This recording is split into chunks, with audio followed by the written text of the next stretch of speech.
అందరికీ నమస్కారం. ఈరోజు మహాత్మా బిరుదాంకితుడు పేద బడుగు బలహీన వర్గాల కోసం అహర్నిశలు పోరాటం చేసినటువంటి వ్యక్తి.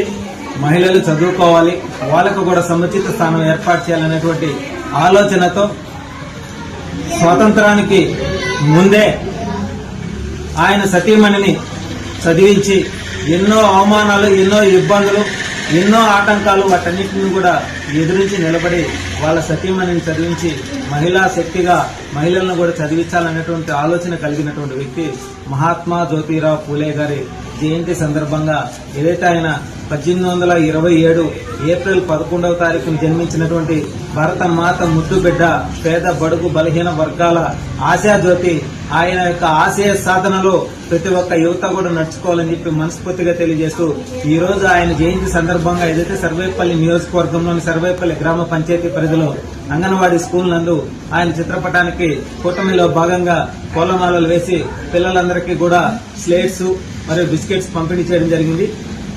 రాబోయే రోజుల్లో యువత అందరికీ కూడా మహాత్మా జ్యోతిరావు పూలే గారి యొక్క జీవిత చరిత్రని పాఠ్య పుస్తకాలలో, స్కూల్స్ లో తెలియజేసి ఆయన ఏ విధంగా అయితే మన సమాజ స్థాపన కోసం పాటుపడ్డాడు.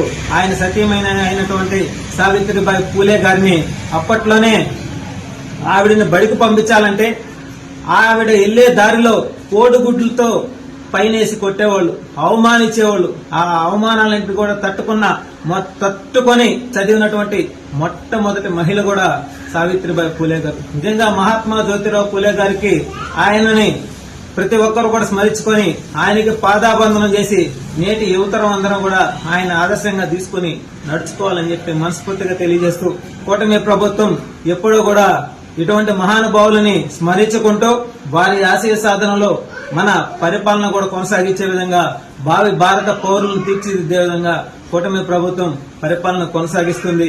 మరి అటువంటి మహానుభావుని నేడు మనం స్మరించుకోవడం ఎంతో ఆనందంగా ఉంది. రాబోయే రోజుల్లో యువతందరూ కూడా ఆయన ఆదర్శంగా తీసుకోవాలని చెప్పి మనస్ఫూర్తిగా తెలియజేస్తారు.